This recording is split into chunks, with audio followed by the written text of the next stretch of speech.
A'udzu billahi minasyaitonir rajim. Jannatu 'adnin yadkhulunaha wa man salaha min abaihim wa azwajihim wa dzurriyyatihim wal malaikatu yadkhuluna 'alaihim min kulli bab. Salamun 'alaikum bima sabartum fa ni'ma 'uqbad dar.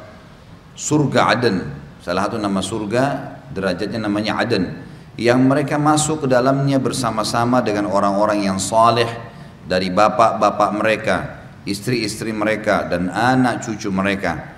Sedang malaikat-malaikat masuk ke tempat-tempat mereka dari semua pintu gerbang surga sambil mengucapkan salamun alaikum bima sabartum, yang berarti keselamatan buat kalian karena kalian bersabar, maka alangkah baiknya tempat kesudahan itu. Ayat ini menjelaskan kepada kita hukum-hukum syar'i berhubungan dengan masalah surga. Yang pertama, semua orang saleh akan berkumpul dengan keluarganya di surga. Tentu kalau keluarganya juga saleh atau salehah. Misal seorang anak meninggal, ayah meninggal dalam keadaan Islam, istrinya, suaminya, anaknya, cucunya akan bersatu. Sebagian ulama tafsir mengatakan maknanya adalah Allah subhanahu wa ta'ala akan buatkan juga kem-kem istana di surga per keluarga. Jadi misal seorang ayah atau anak akan masuk ke surga Aden. Surga Aden, ibunya juga kebetulan di surga Aden. Semuanya masuk di derajat yang sama. Maka Allah subhanahu wa ta'ala akan membuat istana mereka bersebelah-sebelahan sehingga mereka terkumpul per keluarga-keluarga. Ini makna tafsir. Yang dimaksud surga Aden yang mereka masuk ke dalamnya bersama-sama dengan orang-orang soleh dari bapak-bapak mereka, istri-istri mereka, dan juga anak cucu mereka. Ini jelas bahwasanya mereka akan berkumpul. Khusus masalah suami istri, selama mereka tidak bercerai, maka mereka akan berkumpul, diambil daripada ayat ini. Karena di sini dikatakan akan disamakan dengan istri-istri mereka. Ini berarti akan bersatu, kecuali kalau si perempuan ini menikah dengan laki-laki lain karena perceraian atau karena meninggal suaminya, maka tentu dia akan berkumpul dengan suaminya yang terakhir.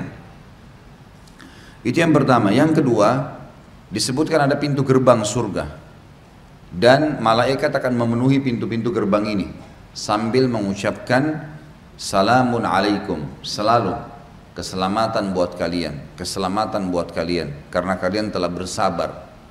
Sabar di sini maksudnya adalah, kata ulama tafsir, mengikuti hukum-hukum Allah. Yang diperintahkan dikerjakan, yang dilarang dijauhi. Itu maksud daripada sabar. Jadi Allah haramkan apa, kita sabar, tahan diri, nggak mau. Allah perintah apa, kita sabar, kerjakan. Karena kesabaran masuk dari dua sisi, menjalankan perintah, meninggalkan larangan. Dua-duanya masuk sabar di sini. Jadi orang bangun sholat malam, orang mengerjakan sholat duha, orang bersedekah, membaca Al-Quran, bakti dengan orang tua, gitu kan, berjihad, sholat berjamaah di masjid, haji dan umrah, semua butuh kesabaran. Karena akan menyita waktu, menyita energi, gitu kan.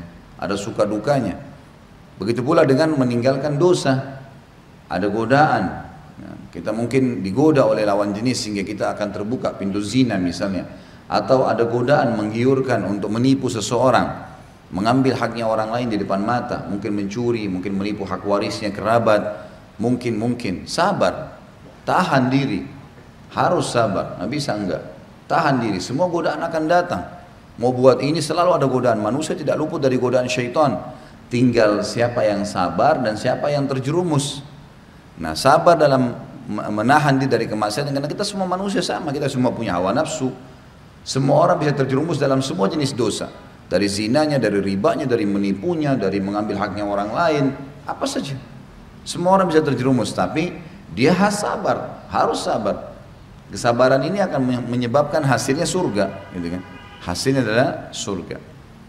Masuk dalam hukum juga di sini adalah diambil sebuah pelajaran di penutupan ayat, kalau surga itu sebaik-baik tempat kembali. Kata ulama tafsir, yang dimaksud sebaik-baik tempat kembali adalah tidak ada lagi capek, nggak ada lagi letih, nggak ada lagi gangguan orang, nggak ada lagi kematian, nggak ada sakit. Sebaik-baik tempat kembali artinya sudah tidak ada lagi sesuatu yang lebih daripada itu. Semua kenikmatan abadi. Nanti akan kita pelajari dalam sekali tentang masalah hal-hal yang berhubungan dengan surga. Sesuatu yang abadi. Di surga nggak ada lapar. nggak ada lapar. Jadi orang makan karena menikmati, bukan karena lapar. Beda ya. Kalau ada seseorang lagi lapar, kemudian dia makan, dia tidak menikmati makanannya itu. Karena target dia supaya laparnya hilang. Kalau orang lagi tidak lapar, kemudian dia makan, maka dia mau makan karena menikmati. Maka dia masih sempat memilih, oh saya mau yang ini saja, oh saya mau yang itu, oh saya mau rasa ini. Karena dia tidak lapar. Sama juga dengan haus, tidak ada haus di surga. Jadi seseorang minum, maka dia minum karena menikmati. Kita kalau lagi tidak haus ditawarin, mau minum teh, minum kopi, minum sirup, minum sesuatu, kita bebas memilih karena lagi tidak haus. Tapi kalau lagi haus pasti minta minuman tertentu dan tidak dinikmatin lagi minuman itu. Ya. Seperti itu juga tidak ada ngantuk. Nggak ada ngantuk di surga. Orang kalau tidur karena menikmati. Misal contoh, Bapak Ibu sudah tidur malam hari, sudah puas dengan tidur. Lalu kita masuk ke sebuah ruangan, sebuah rumah, nyaman sekali, bersih, AC-nya dingin, karpetnya bagus gitu kan. Atau mungkin di sebuah taman yang hijau, membuat jiwa tentram sekali. Kita bisa tertidur lagi. Tertidurnya bukan karena ngantuk, tapi karena nyamannya tempat itu. Seperti itu surga. Jadi tidak ada ngantuk, nggak ada lapar, nggak ada haus. Juga tidak ada kenyang. Tidak ada kenyang. Ahli surga akan makan sepuasnya, nggak ada kenyang. Dia akan makan, dia hanya berhenti karena dia mau berhenti, bukan karena kenyang. Jadi dia bisa menikmatin semua pohon yang jutaan pohon di istananya, nanti akan kita jelaskan pohon-pohon surga. Itu dengan tidak berhenti kecuali memang dianya mau berhenti, dia mau pindah ke tempat yang lain. Di dalam sebuah hadis nanti kita pelajari, kalau ahli surga itu akan makan, minum, dan makanan minum ini tidak ada batasnya, tidak ada habisnya, tidak ada haus, tidak ada lapar, dan ya, pada saat mereka sudah makan dan minum yang tidak dibutuhkan oleh tubuhnya, langsung spontan keluar dalam bentuk keringat. Jadi yang dia makan langsung keluar dalam bentuk keringat yang tubuhnya nggak butuh. Dan keringat itu pun, peluh itu pun lebih wangi dari bau kasturi. Jadi nggak ada kenyang, nggak ada lapar, nggak ada kenyang, sepuas-puasnya, nggak ada ngantuk. Kalau tidur pun dengan santai karena menikmatinya. Ini juga orang, subhanallah, orang kalau tidur bukan karena capek, ya, bukan karena ngantuk, tidurnya itu tidak pakai waktu. Mau 15 menit, mau 10 menit, mau setengah jam, mau 3 jam. Memang dia tidur gak ada beban. Dan dia tidak ada pikiran, oh saya baru tidur 3 jam ini. Nggak ada. Lain dengan orang yang capek, orang yang targetnya karena ngantuk. Dia butuh berapa jam. Wah ini baru 2 jam nih, paksain tidur lagi. Tapi kalau orang tidur bukan karena ngantuk, bukan karena capek, dia tidur itu berapa menit pun, wah puas rasanya. Berapa jam pun puas.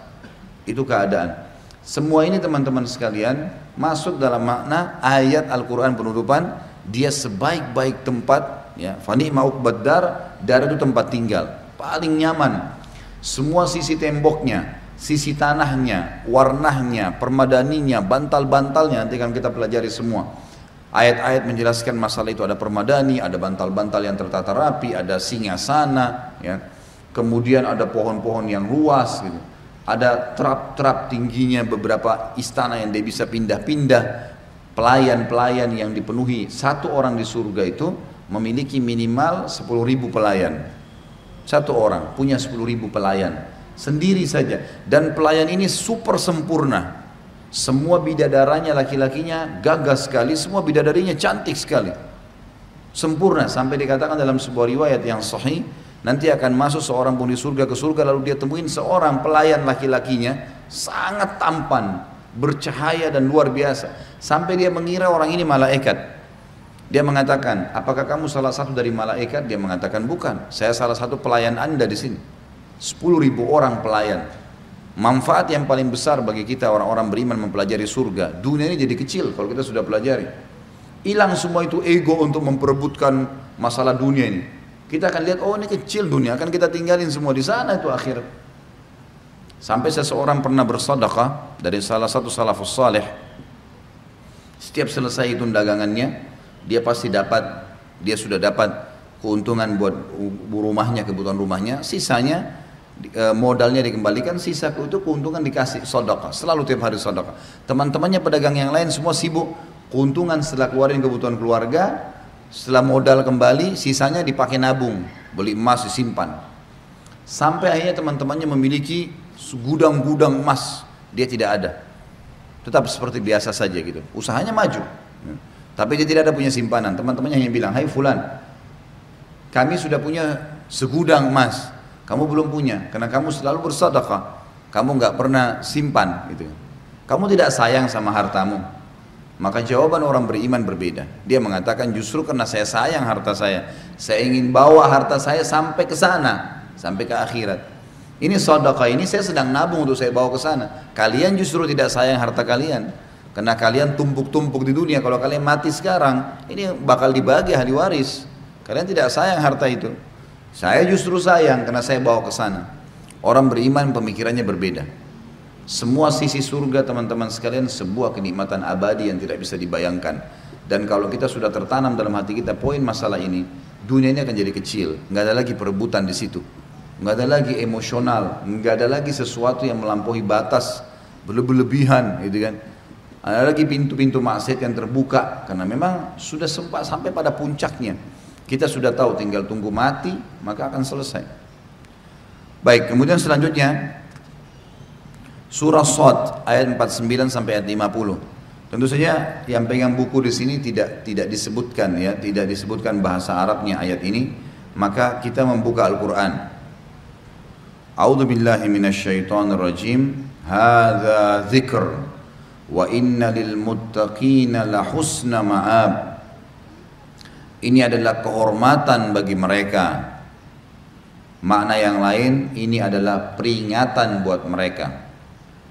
Dan sesungguhnya bagi orang-orang yang bertakwa, yang patuh kepada Allah, benar-benar disediakan buat mereka tempat kembali yang baik. Apa itu tempat kembali yang baik? Ayat 50 menjelaskan, Jannati adni mufattahatan lahumul abwab, yaitu surga Aden yang pintu-pintunya terbuka bagi mereka. Tentu di sini saksi bahasan ya. Nanti akan ada bahasan-bahasan setelahnya yang akan kita bahas, seperti misalnya masalah dipan-dipan, masalah pelayan-pelayan. Di ayat ini sebenarnya ada juga. Ya, di ayat ini juga ada. Kalau ayat 51 sampai ayat 52 juga sama, menjelaskan masalah itu. Tapi kita tidak bahas sekarang, kita akan bahas di pasalnya khusus, masalah makanan dan minuman. Saksi bahasan kita sebenarnya adalah ayat 50-nya. Kalau pintu-pintu gerbangnya akan terbuka bagi mereka. Selanjutnya surah Zumar, surah nomor 39, setelahnya langsung ya, ayat 73. Wasiqal ladzina ittaqaw rabbahum ilal jannati zumara hatta idza ja'uha wa futihat abwabuha wa qala lahum khazanatuha salamun alaikum tibtum fadkhuluha khalidin.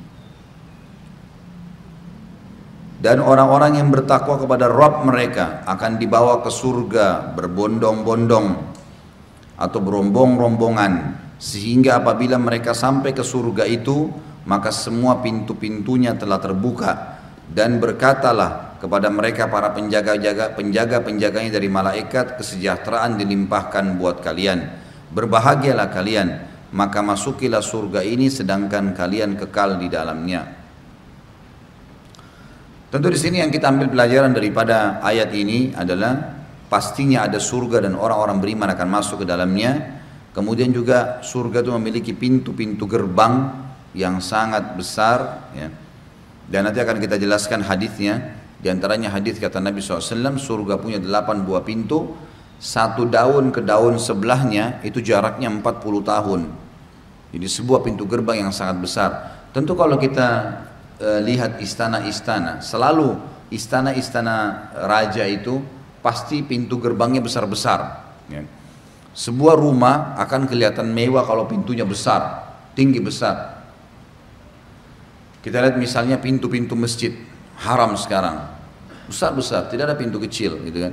Makin besar pintu itu makin mewah kelihatan, karena butuh pondasi yang kuat, sehingga memang dia bisa terbuka, sebuah pintu yang sangat besar, sesuatu yang positif. Makanya pintu besar jarak 40 tahun surga ini memang sebuah pintu gerbang yang raksasa, yang luar biasa. Kemudian dikatakan kalian akan disambut ya, oleh penjaga-penjaganya dari para malaikat. Penjaga-penjaganya dari para malaikat, dan mereka akan selalu mengatakan kesejahteraan. Sejahtera tahu Bapak Ibu sekalian ya. Jadi kalau ada orang yang hidupnya cukup, semua cukup, makanan cukup, pas lah, dia tidak pernah merasakan kekurangan, maka itu namanya orang yang berkecukupan. Kalau bahasa kita, orang kaya, iya. Tapi ada di atasnya itu, sejahtera namanya. Sejahtera itu tidak pernah kekurangan, bahkan berlebihan, tidak pernah merasakan sakit, tidak pernah merasakan gangguan orang, itu sejahtera. Makanya sebenarnya istilah sejahtera kurang tepat kalau di dunia. Salah satu sifat Allah adalah zat yang maha sejahtera. Sejahtera itu teman-teman tidak pernah punya kekurangan, selalu berlebihan, tidak pernah terganggu, tidak pernah mengganggu, selalu tentram. Itu namanya sejahtera. Maka dikatakan oleh para malaikat kepada kita semua pada saat masuk surga, kesejahteraan akan dilimpahkan kepada kalian. Tidak ada kesedihan, tidak ada kesusahan, tidak ada kesulitan, tidak ada kesempitan sekarang. Maka berbahagialah kalian, masukilah surga tersebut dan kalian kekal di dalamnya.